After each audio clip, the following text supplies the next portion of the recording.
Hey everybody, welcome back to my channel. Donna here, Artists and Oracles. Today I'm doing the hashtag that's been going around that we've all been enjoying so much.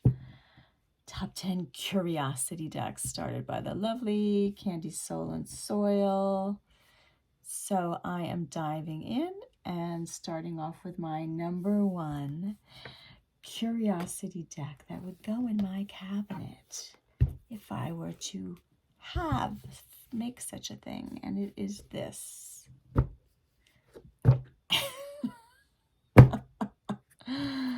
The Crystal Journey Tarot by Jane Ann Dow, a very obscure, out of print deck that I found by chance on eBay. I would say at least 15 years ago, and I have not seen it ever again since. This is an amazing deck. Let me see if I can show you the crystal index and you can have a look. So she classifies the decks by different bodies: emotional body, physical body, mental body. She has some other classifications in there, family. It's really, really fascinating how all the information in this book on the crystals and in all my studies, this is really like my most beloved crystal deck, and really my go-to book. There was one other, Love is in the Earth is another classic, but this is something else. The cards are, really simple. Just photographs of crystals, but they're really beautiful in their own right. To me, a lot of these older decks, the magic is, it's more in the guidebook than it is in the cards themselves. Like, this reminds me of another one. Is it on my list? Did I pull it out? It is on my list, I think. I didn't pull it out. All right, well, we'll just talk about it. Maybe I'll do it next. This reminds me of Ted Andrews decks, right? So the, this photography is actually quite good. But the cards by today's standards, are quite simple. But the guidebook, is written by this pioneer, chock full of really excellent information. So I love this deck. I used it a lot when I first got it, and for many years after, and it is my go-to if I need to work with crystals and really tune in deeply, or need to prescribe crystals for someone or for myself. I go to this deck. Love it. Crystal Journey by Jane Ann Dow. If anyone has it, let me know, because I haven't seen it around a long time. Okay, so I just mentioned Ted, another beloved author, spiritual pioneer. So I forgot to pull the decks, which is kind of not fun for you guys. But here is the Feathered Omens, the guidebook that comes with it. Again, the magic really for me is in the guidebook.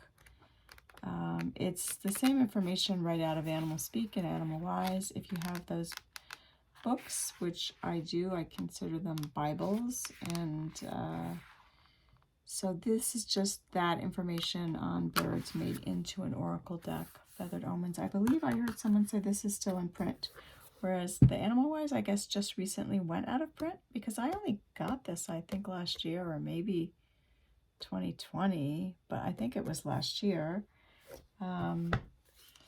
So like this, I so love this so much. And Ted is no longer with us, sadly, but I think his wife keeps his books in print. Bless her for that. And so the cards are really simple. Cardstock is really, really kind of flimsy, but the magic is in these guidebooks. I mean, he was just such a master of understanding how animals, birds, insects, trees, plants are communicating with us. And the information in here is invaluable to moi. So I love these. Animal Wise and Feathered Omens. Okay, next on my list, moving right along, is this little curiosity that I found at the hen shop. in Avebury when I was there 6-7 years ago, I guess it is now. Again, have never seen it since. It's called Crop Circle Messages. It's an oracle deck by Patrice Marty, and they're 36 cards. Look at these yummies. They're actual photos of actual crop circles on cards. How amazing is that? This is like such a great idea. We need more of these, right? This would just be so incredible. And then on the back, look, you have the write-up. It's in English and in French. And it's just like a very short little blurb about it. I guess it's the name. Crop circles are all given names. So this says, the mystical rose, la rose mystique, symbol of the 7th chakra. I have to turn it around to see it. Awareness, opening of the mind, universal geometry, peace, the 7 colors of the rainbow. And then it tells you where the crop circle appeared and the date. So amazing. I'm just going to flip through quickly and show you a bunch of these. So incredible. So this is really fun to work with. Really, really fun to work with. Yeah. Crop circle messages. Ooh, look at that one. I love that one. Okay, so there you go. There's that one. Next on my list is Oracle of the Dreamtime. This lovely, all right, yeah, Oracle of the Dreamtime. This I think is still in print. I think this can be had. It's a wonderful guidebook. It's a couple pages right up for each card. So this is Aboriginal Dreamings Offer Guidance for Today. So this is all based on the Australian Aboriginal Dreamtime. So if you're interested in that subject, this is yummy, and it's a round deck, and it's a nice size. It's I think it's a little bigger than the mini mother piece, but it's a nice size for my hands anyway to handle. It's nice to shuffle. Here, I can show you how it shuffles. And yeah, really beautiful, beautiful Aboriginal artwork.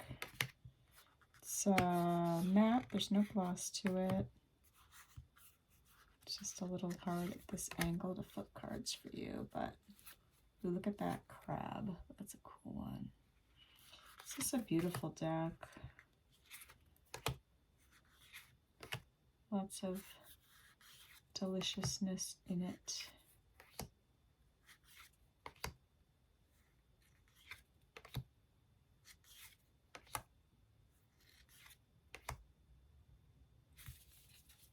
Frog, whale and starfish, crocodile, dolphin.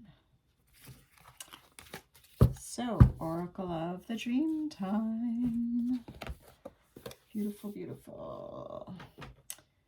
Next up, I have for you this oddity. I think this is a very odd deck.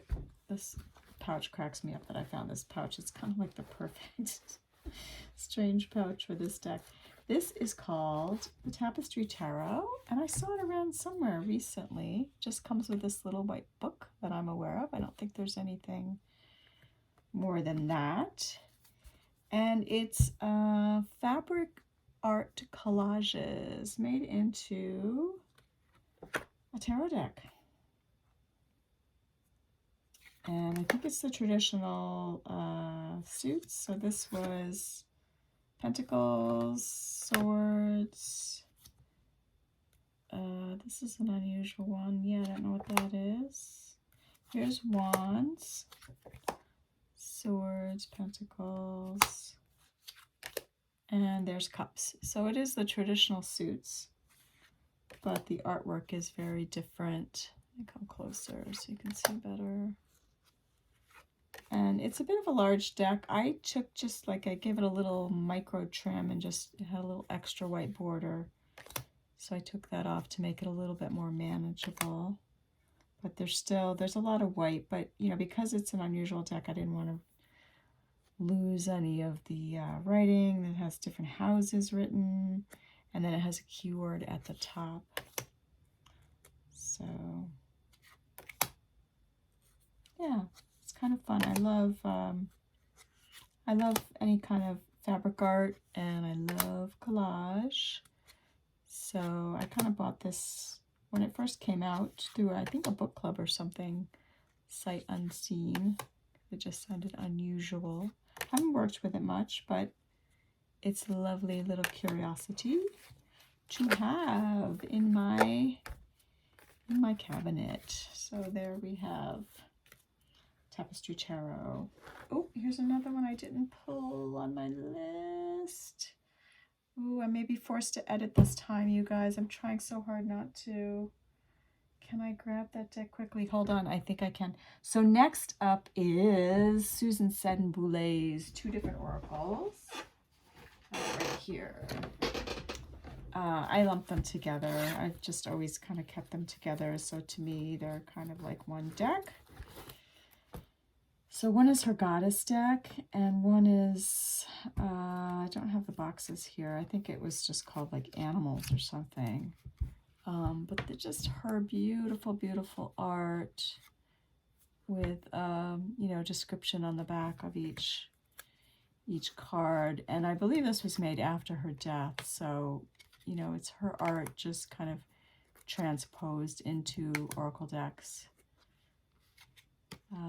With a little blurb for each thing. But I mean, so look at these. They're just, oh, she was such a master of painting. So beautiful.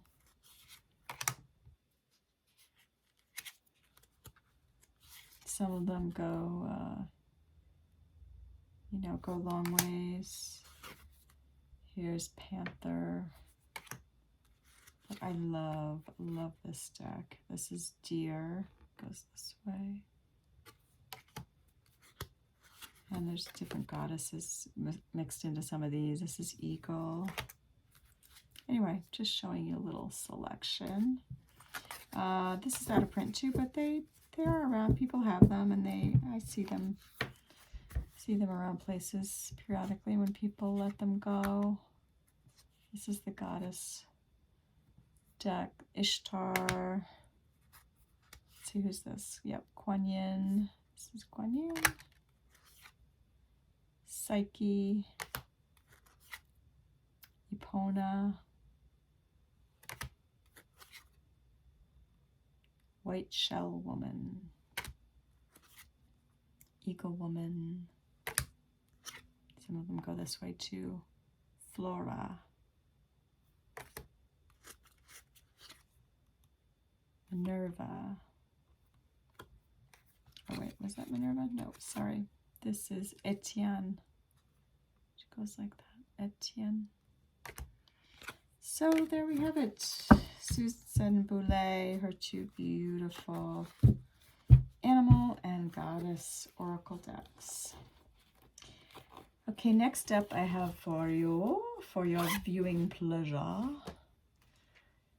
this little baby. I'm quite sure I showed this one other time, and I'm going to show it again. I just think this is the cutest little thing.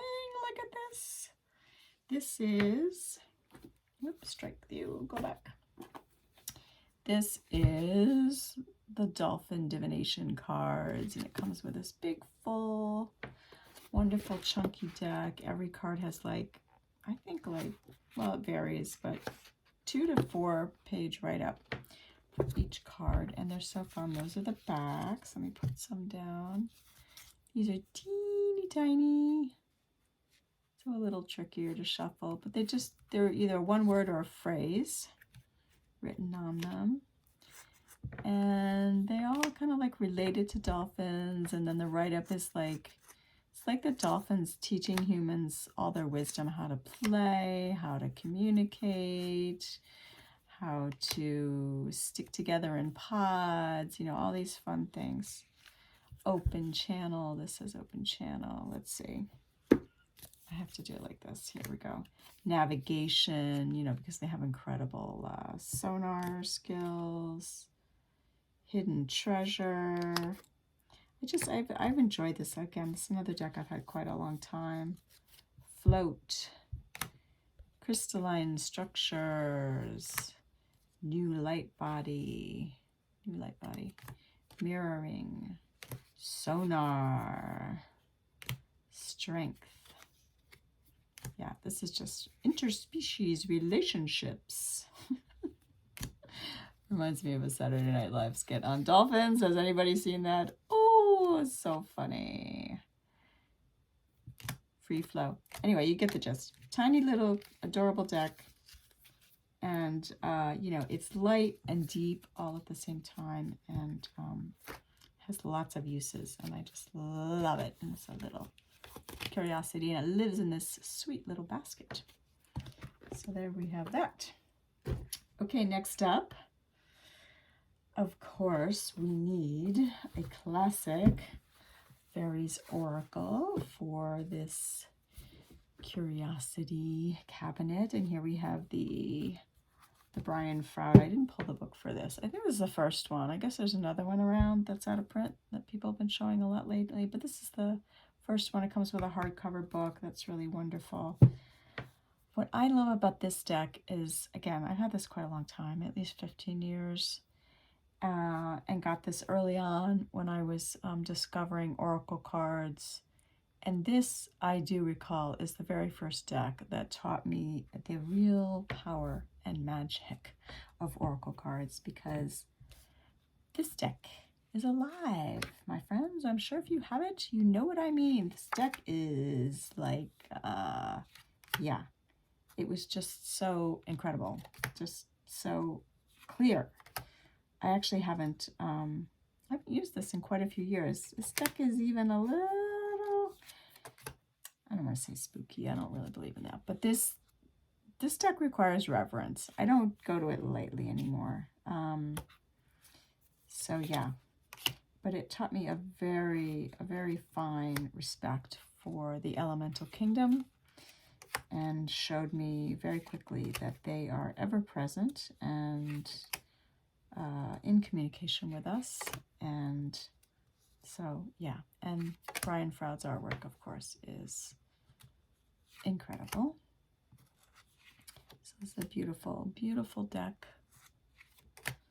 Happy to have it as part of my posse, part of my oracle posse. Okay, next up, let's see, we did the Ted Andrews, so we're moving right along. We're making good time. Next up is, dun dun dun, this beautiful pouch from England, the Greenwood Tarot. Now here's the deal, you guys. This is a half authentic deck. So this is a real Greenwood book that I got very lucky and found a couple years ago on eBay, just being sold all by itself, which I'm so delighted to have, because, you know, this deck is really its own system, and so you need the book. You need the book. There are free PDFs and things available online that the artist I made available along with the images, but I found them really hard to work with. I really felt like I needed the book, and I was so delighted to find it. Now the artist, she made the images available for anyone, so they're out there, you can find them. And so I was able to make this deck on Make Playing Cards with the help of my beloved IT husband, who's way better at these things than I am. I assume this is the backs of the cards, but I don't know that for certain. But this is what I chose to put on the backs. And I think we matched the font pretty carefully. I don't know if these are the same size as the originals, but this seemed to be the size that the images needed to be. And so this is my, you know, I mean, it's not really a knockoff copy, because again, it's not illegal. It's out there and available. So I'm delighted to have a version of the Greenwood. But one day I would like to at least hold an original in my hand and see what it looks like and see how my version compares to it. So yeah, there you have it. The Greenwood Tarot. I love this deck. It's a really special deck. And I hope it does come back in print soon. I know there's been talk and plans of that by Mark Ryan for a while, and maybe that's now coming to fruition soon. So let's all keep each other posted, because I can't wait for it to be reissued. I think it'd be great if those who would like to have it were able to have it. So the Greenwood Tarot. And let's see. Oh, I had one other one again that I haven't pulled. Can I find it quickly for you? Sorry guys, I'm not prepared for this VR. I'm just trying to like knock it out. Where is this? Okay. I have this one, and then I'm going to close with one last one. So this is Tarot of the Crone. Tarot of the Crone. I adore this deck by Ellen Lorenzi Prince, who also created the Dark Goddess Tarot, which is available mass market in print. This is the last version of this deck when it came out a year or so ago, a year or two ago. I'm really fortunate to get it. To me, it's dark and mysterious in a wonderful, wise woman, crone-like way. The guidebook, this little guidebook, do not be fooled. This is like pure wisdom, pure poetry. There's a little short poem for every card. It's just so well done. Again, a deck that I wish could stay in print forever for anyone to have who would like. It's such a wonderful deck for women at midlife. I really was called really strongly to get this right after it went out of print. Then they brought it back in print. But I just felt like, oh my gosh, this is the time in my life where this deck could help me so much. So I went on a mission, and I got very fortunate and contacted the Arnell, the publisher, and she was so great. And so here it is. Tarot of the Crone. It's a beautiful card. Highly recommend. Death card. So there's that one. And then I was going to end by showing you one last little curiosity. And that is right here. Here it is. This is my Travel Pro. Can you see that? I had a dream about this whole case and everything one time, and these are my own little collage cards, very miniature forms of them. And I saw this case in the dream, and these cards all kind of stowed in here like this. This came with a piece of luggage. You know, it's meant to be like your passport holder. But I keep my cards in here, and it's just really fun little mini version of it to take along when I go traveling. So yeah, all kinds of different cards. That's my Eat, Pray, Love card. Get it? Pasta, Buddha. There's my sweet Pesha cat. So yeah, it was just really fun. And then I have some that are a little bit bigger, this size, and then I have, you know, really chunkier ones in the back. My Color World passport card. Some of these are vision seeds I made years ago for different things, trainings, things I was trying to manifest. Some are different. This is my Winter Solstice card. Space Clearing. So they're just little laminated. They're color Xeroxed and laminated versions of these original collages that I made. And most of them have, you know, really personal meanings to me, but I do read for others with them from time to time, some of them. Weaver's card. So there you have it. My Collage Quest Travel Pro is my most personal and beloved deck in my cabinet of curiosities. So that's it, guys. I hope you enjoyed. Thanks for stopping by. Take care.